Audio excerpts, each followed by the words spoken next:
Well, there are moments in life when success isn't blocked by strategy or effort or even opportunity. It's blocked because we have outgrown the version of ourselves we've been operating from. And until our identity evolves, our leadership stalls, our confidence wavers, and our business, no matter how capable we are, simply refuses to scale. Our guest today understands this deeply, not from textbooks, but from 2 decades of real leadership inside one of the most fiercely competitive, male dominated spaces in global business, the commodities industry. She began as a translator, became a negotiator, then a trader, then moved into executive leadership, commanding boardrooms, high stake deals, and leading with strategic authority.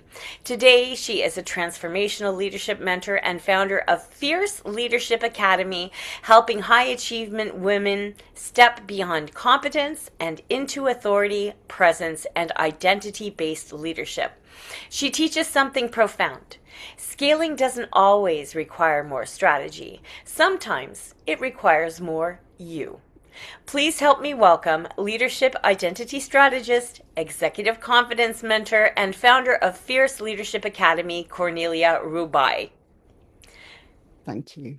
Cornelia, welcome. I'm so honored to have you here. Thank you. It's just fantastic to be here. This is great. I'm so excited. Well, you talk about something powerful that business or leadership often stalls not because of external barriers, but because of our identity that hasn't evolved to lead at the next level. So, when did you first experience that discovery, either in yourself or in the leaders that you worked with? So I think actually when I was in the commodities industry, I didn't have this realization. It's only been when I became an entrepreneur that I realized very profoundly that it so much is dependent upon your identity. In the commodity industry, everything was quite structured, and I was just me. There was nothing different. I just did what I thought was the best thing to do. I just thought that about this is how it should be. This is the steps I need to take, and I did them. But when I became an entrepreneur, I suddenly realized that my identity didn't quite fit with what I was trying to do. I had envisaged this wonderful program with so many thousands of women being affected and brought through, and just the success spreading. And in the UK, we talk about we have more CEOs in the higher echelons of companies, so more CEOs called Simon or Andrew than we do have women. And that's something that's quite frightening in actual fact. And I realized I really needed to step into that identity of helping others and supporting them on their journey. So if we think about it a little bit, just to explain what I'm talking about, where identity, that's basically our inner state, how we are, and that is our physical, emotional, and mental state. And when we are in a very positive state, then we can access so much more. So think about it. Think when you're stressing to get somewhere quickly.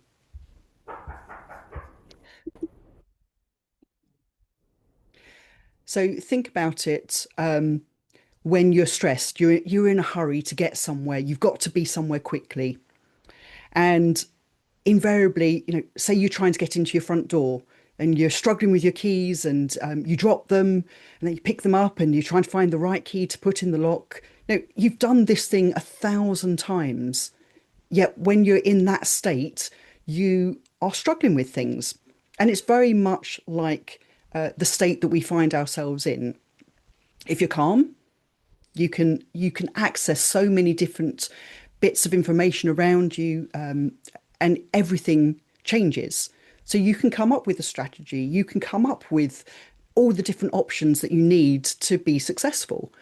So this is when I'm talking about identity, this is what I'm talking about, because if your identity is not in that regulated state, if you want, for a better phrasing, then it's very hard to access all the bits that you need to know for growing. Hmm. Now, you often say that it's not a confidence problem, it's an identity mismatch. So, what does that really mean, and how do we recognize when we're still leading from competence instead of authority? Okay, so for me, confidence is it can go up and down, depending on the situation that you're in. You can feel very confident in certain circumstances, and then others you really do doubt yourself, and then you start second guessing, and all of that comes. The authority bit, it's more about trusting yourself, being very much grounded in, well, this is who I am. This is what I do. You're not trying to be anything different. You're just being yourself. And that authority comes and it shows to everybody else around you. So they become very clear that, of course, you belong in the room. There's no sort of thought about, do you not belong here? Yes, of course you do. And so that's one realization. The competence bit, we can learn how to be competent at something. You can always be trained to do something. I look back over my years. Most of the things in the commodities industry, I learned to do myself, just because there wasn't really any particular training. So I had an innate sense of this is what I need to do. And I asked questions, lots of questions. Mhm. Probably drove everybody nuts asking them questions. But that was how I improved my competence. And I also found that people like it when you ask questions because they then feel important in telling you how these things work and answering the questions. We all want to be needed. Mhm. And that's a great way of actually not only growing your authority and competence, but also getting other people around you as well. And we're not islands on our own. We do actually need other people to help support us, and That's also that's how we grow. building relationships with other Absolutely. people, and you could be building an advocate for the future for yourself. And Yes, absolutely. competence really breeds confidence, right? The Yes. more you do something, the more confident you feel about it. Now, many women especially feel this tension. They are qualified, they're experienced, they're very capable, yet they don't quite feel like leaders, or they don't feel seen as leaders. So, what creates that disconnect? And how does it show up in communication, in their decisions or opportunities, or even pricing that they make for their programs and services? Okay. This is quite a big question, in actual fact. So let's take it bit by bit. So part of the reason why I found a love of neuro-linguistic programming, NLP, is because in my early career, I struggled with all of this. And, there is nothing like trying to go in to negotiate a higher salary and you get so nervous, your heart starts thumping. You can't breathe properly because you know this is going to be a difficult decision conversation to have, and you find it very hard. And then you go in, and the first words that come out of your mouth, it's a really squeaky high voice, a couple of octaves up where you normally speak. That's not a good impression for starting a negotiation. And I discovered that NLP helped me with some of those things. So the initial bit was really getting myself in that physicality of what makes the difference. And we can trick our mind, or we can reprogram it, or we can put it in a different direction by using physicality, first of all, because it moves down. What shows in the mind shows in the body. Mhm. So you can get your body into a state that will then move into the mind. Now, one of the problems, challenges, if you like, that women have is so much of the world tells us that we aren't good enough, that we have to work harder than everybody else, that we don't do things this way or that way. And I had it in the commodities industry. I was the only woman in the room for the vast amount of my time. The other women in the company were invariably secretaries or admin staff. So once I got to trader, then I was on my own. Mm. If I put it into context, there were two female traders in the entire world when I traded. So Wow. when you are in that sort of situation, you get so many people telling you that you shouldn't be doing it this way, you shouldn't be doing it that way, and you feel that you have to be better. Mm. You have to do better than you have to work twice as hard, and it's really difficult to get yourself out of that Mm. because everything around you is telling you that you need to be doing that, Mhm. but it's actually not true. And this is where the inner authority comes in as well, because if you know that you are capable, that you are competent, that you can do this, then you just keep on. And so, even when I was a chief executive officer, so I was running a company that had an annual turnover of $250 million US. And it was when we had people come in into the company that didn't know me, and they would ask me to make the tea. And I'm not the only one that has ever struggled with that. I'm I sure. hear this story so many times, Yeah. different things, and it's it's tough when that's happening because you have to be very sure of yourself. And I want to say that I'm not an extrovert by any means. I call myself an ambivert. I like people. I like being around people, but I also need time for myself as well. So I don't think that you need to be louder to be seen and to be part of this. I think that's the wrong way of approaching it. I think that leadership that we have today is broken. Mm. Absolutely. If you look at some of the leaders in companies around the world, you know, we need more, we need better because they're not looking after their people. For them, it's all about the task, it's all about their prestige, and it's all about the numbers, how much money are we making for the company. Now, when you run your own business, you get a different perspective on things because, after all, you're doing it for yourself.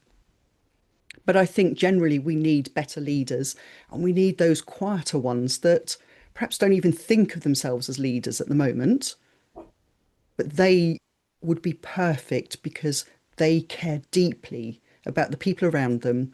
They have integrity, and for them, it's about how can we all be better together. Hmm. Leadership really is a people person Yes. situation, and sometimes people just don't get that. Now, No. you said something profound before. You say your voice often shifts before your title, that before leadership is given externally, it must be claimed internally. So, can you share how your voice, your presence, or language affect leadership opportunities long before the job title or recognition arrives? Oh, absolutely. So I actually don't think that you need a job title to be a leader. Hmm. I think you are a leader if you are looking after people, if you are dealing with those things, even if you are just leading yourself, you're a leader. And that is that internal embodiment of, yes, this is me. It's about having integrity, about being authentic. And when that happens, when you claim that internally, it's very hard for people to resist that because you've accepted it for yourself, so others around you accept it. And one of the other things I was going to say is that actually people around you tend to spot this before you do. I know that happened in my case. For years I was told that I should go on the leadership journey, my first response was, "What? No." You know, at school, I was probably the one that would be voted least likely to lead out of all of my classmates. But the fact is that I always cared deeply about other people. And as I said, I was curious. So it was actually a natural development, but others saw it before I did, Mhm. way before. And I'm talking years before. And it wasn't until that point when I was in a room with the owner of the company and I basically said, well, I could do that. And I suddenly realized, well, I could do that. Yes. And that was the first moment that I claimed it for myself. And I have to admit, I had a little bit of a panic after I said I could do that because I suddenly thought, oh, I've said that, but I don't know how to do this. You know, overthinking, second guessing myself. It happens. And I went home and I said to my husband, I've just said that I could be the chief financial officer. I'm not quite sure what made me say it because I'm not an accountant. And he just looked at me and said, of course you can do it. In his mind, there was absolutely no doubt whatsoever. It was 6 weeks of getting into the role, but yes, I embraced it and I did really well at it, and that's how I managed to go up the rest of the ladder as well to CEO. And so that moment when we accept it ourselves, that's when things change. I often say to people, my mantra really is you must believe, then you show up like that person, you do Yep, what you have to do, and then you get to have the results. Yeah. yep, So if we know that someone knows that they are ready to lead at a higher level, but they don't quite feel like the world sees them that way yet, where do they begin? What's that first internal shift that really unlocks authority? Now, you've already said you really have to take ownership of it. You got to believe, right? Step one, yep, believe it. yep. And then what would you suggest? So I think a lot of it is around that internal authority identity, and it's little steps frequently. You start with the little steps, and the other bits just follow on. And you spoke about communication earlier, and how do we communicate with the world around us? If we start with that acceptance that we could be leading, we could be running a completely successful business, and this is what it looks like. You have to have vision for the future. If you don't have the vision that draws you, then it's very difficult to keep on taking the steps. But it is really the small steps and just asking yourself, well, what are the things that are holding me back? Because I know from my experience that invariably it's something within me that holds me back rather than anything else. Right. Because if it's external, I'll find a way to make it work. But internal, I can overthink, I can procrastinate. There's so many things that I can actually do to explain why I can't possibly do this. And they're the bits that we need to work on. And sometimes it is just the little bits. Oh, well, that's good enough. I've been one of the probably the worst perfectionists. I can remember when I did my NLP training and I got 99% on the scores that on the test. Was I happy with that? No. Oh, I missed 1%. What How was could that I one possibly? thing? What was that? What was it? Exactly. And I did actually ask what was the one thing, and it was really just one answer. I didn't go into enough detail. That was it. And I beat myself up over that for Of quite a course. while. And then she's like, hang on a minute, this is stupid. Mm. 99%. Wow, that's amazing. And I actually did a lot of it's the pre-work for all of the training. And because I decided quite last minute that that's actually what I was going to do, I did it in a very short space of time. Lots of the others had 2, 3 months to work on it. I had 2, 3 weeks. Sometimes that urgency is all that is required to burn that fire under Oh, you. yes. I'm very good at, if you set me a deadline, whatever happens, I will meet that deadline just because that's how my mind works, and I'll just go for it. So, what's that one single belief or decision or identity shift that you wish that every aspiring leader or business owner ready to grow would make? That they're amazing, that they've got it. They can do this. Um, you know, we sometimes overthink so much about should we, could we, can we? Just go for it. Just take the next step, whatever that next step is. Don't overthink it, because once you take that step, just say yes, um, and then things fall into place. And it's amazing how the universe, God, whatever you believe in, just makes things happen. Things appear. They fall into your lap almost, and you think, wow, isn't that fortunate? But it's because you've taken that initial bit of saying, well, yes, I'm going to move forward. I can do this. Well, there are conversations that give you strategy, and then there are conversations that give you permission. And what you've shared today goes beyond mindset. It really touches the core of leadership itself. Thank you for reminding us that strategy builds systems, but identity is what builds leaders. And Absolutely. the business that we're building is only as expansive as the leader we are willing to become. Cornelia, it has been an honor. Thank you for being with us, and we can't wait to experience your main stage session at the Global Cash Summit. And in fact, Cornelia will be providing also a training in the VIP section of the Global Summit. So just go ahead and upgrade to VIP to have an opportunity to work with her and to understand even more deeply how you can level yourself up to be the leader that you've always wanted to be. Thank you, Cornelia, for being with us today.